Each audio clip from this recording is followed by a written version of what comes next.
O presidente Jair Bolsonaro, pelas redes sociais, comemorou a decisão do ministro Luiz Fux, do Supremo Tribunal Federal, que não conheceu uma arguição por descumprimento de preceito fundamental proposta pela rede, que pretendia anular atos da FUNAI. Bolsonaro disse: o ministro Fux, do STF, recusou a ação do partido Rede, que queria levar caos ao campo ao tentar barrar a portaria da FUNAI. Com isso, a FUNAI do governo Jair Bolsonaro segue seus trabalhos, que só permitirá definir uma área indígena após laudos antropológicos serem validados. Com a decisão de Fux, aumenta-se a segurança jurídica no campo em todo o Brasil, em especial no estado de Mato Grosso do Sul, onde se concentra a maioria dos questionamentos. Na decisão, o ministro Luiz Fux critica a judicialização excessiva e universal.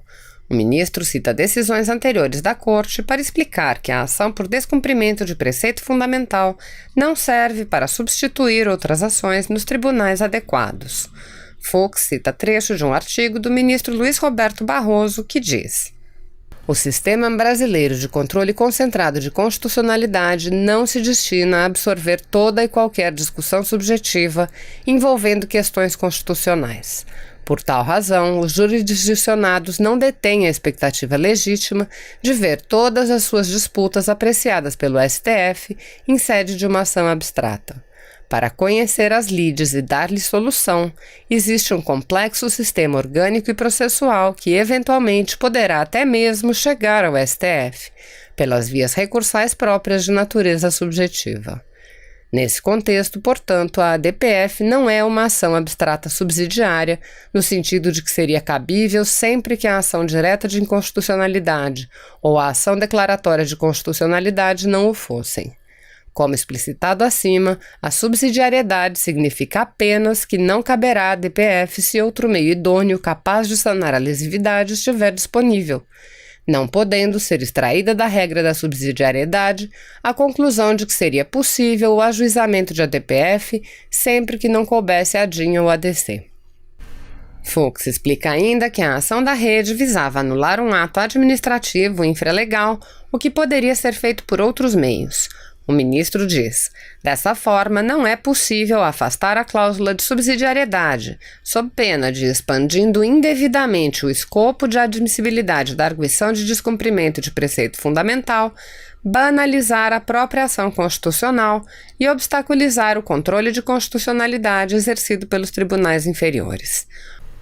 O ministro acrescenta: com efeito, ainda que se trate de um ato do poder público, não é irrestrita e genérica a sua impugnação pela via da ADPF, sob pena de se legitimar uma judicialização excessiva e universal.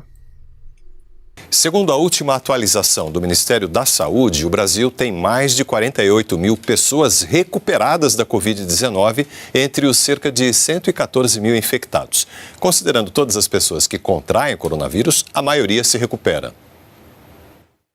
De cada 100 pessoas, 80 não vão desenvolver nenhum sinal e sintoma, mas pegou a doença, foi infectado. Vai ter uma doença leve, sintomas bem brandos.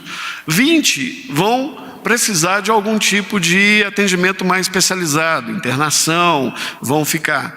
5 vão precisar de respirador, ou seja, vão se agravar. Obviamente, todo esse restante que recebeu alta e que não foi nem para o hospital, foi curada.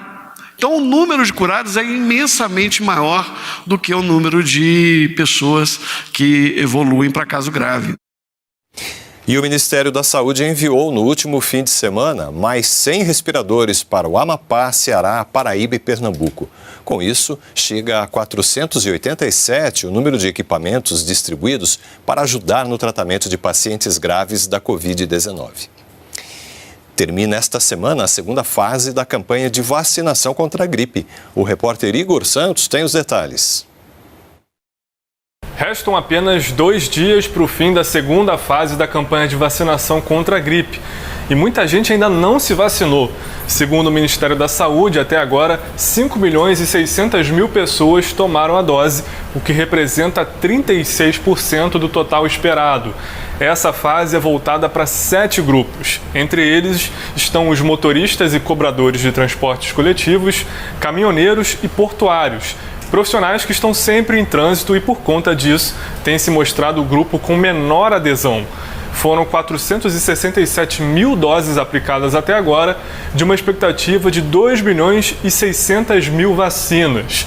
Na próxima terça, dia 11, começa a terceira e última fase da campanha, que vai até o dia 5 de junho e vai ser dividida em 2 etapas.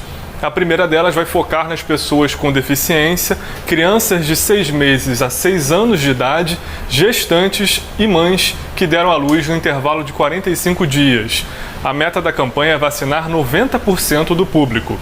Do Rio de Janeiro, Igor Santos para o Governo Agora. As ações para garantir o abastecimento do país durante a pandemia de Covid-19 foram detalhadas hoje pelo ministro da Infraestrutura num seminário pela internet. Medidas para garantir a logística de abastecimento da população durante o isolamento social estão entre as prioridades, segundo Tarcísio de Freitas.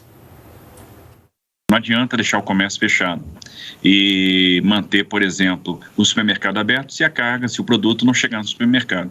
Então a gente foi aliviando, adaptando esses decretos de isolamento para que as instalações de suporte ao transporte funcionassem. Então, a oficina mecânica, a loja de autopeças, a borracharia, o restaurante de beira de estrada. Em São Paulo e aqui no Distrito Federal, o uso de máscaras de proteção já é obrigatório em locais públicos, mas o uso inadequado pode aumentar o risco de infecção. As máscaras impedem a disseminação das gotículas de saliva pelo ambiente e o contato com elas. No caso das feitas em casa, dê preferência às de algodão, com 2 camadas de tecido. Elas são reutilizáveis e individuais, mas antes de usar, tem que limpar as mãos e adaptá-las bem ao rosto. A máscara de tecido, ela não protege contra infecção. Ela apenas reduz a quantidade de partículas que a gente deixa ao falar, ao espirrar ou ao tossir. Apenas o uso de máscara ela não é suficiente para a gente prevenir a transmissão das infecções. Existem outras medidas importantes, como a higienização das mãos e a etiqueta respiratória. A proteção dessas máscaras dura em média 3 horas, que é quando elas começam a ficar úmidas. Mas tem muita gente usando errado e contaminando o tecido bem antes disso. Por exemplo, assim, quando abaixa a máscara deixando o nariz descoberto ou quando solta uma das tiras ou coloca no pescoço. E também não pode ficar tocando na parte da frente da máscara. Se for ficar muito tempo na rua, carregue sempre uma máscara de reserva. Na hora de trocar, guarde a usada num saco plástico e ao chegar em casa, higienize corretamente. Deixe de molho por 30 minutos numa solução com água sanitária. Depois lave com sabão neutro e coloque para secar. Passe ferro e guarde a máscara novamente num saquinho. E atenção também na hora de descartar. Nas nossas residências, as lixeiras elas têm que ser acondicionadas em sacos para serem disponibilizados para que aqueles que vão coletar o lixo, eles tenham segurança de que aquele lixo está bem acondicionado. A pandemia da Covid-19 atingiu em cheio os pequenos negócios em todo o país. E para ajudar esses empresários a superarem a crise com inovação, o governo promove a interação deles com as startups.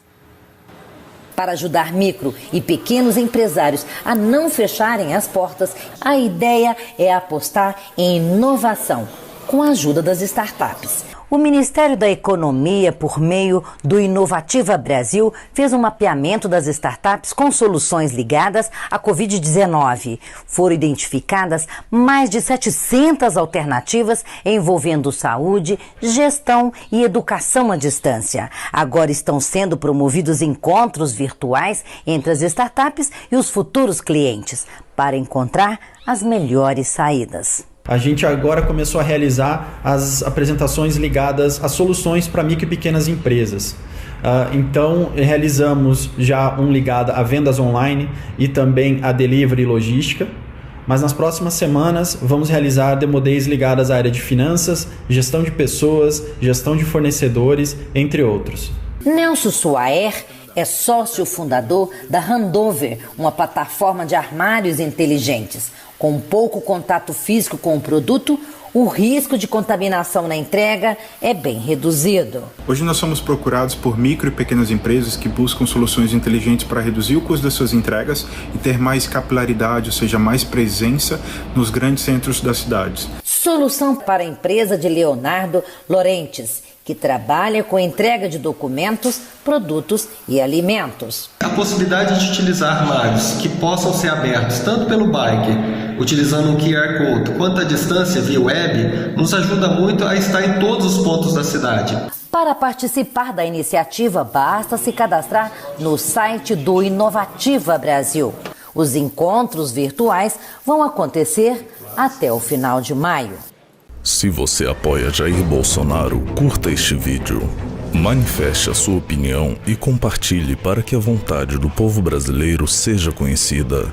Inscreva-se no canal para ter acesso gratuito ao nosso conteúdo. Uma produção Folha Política.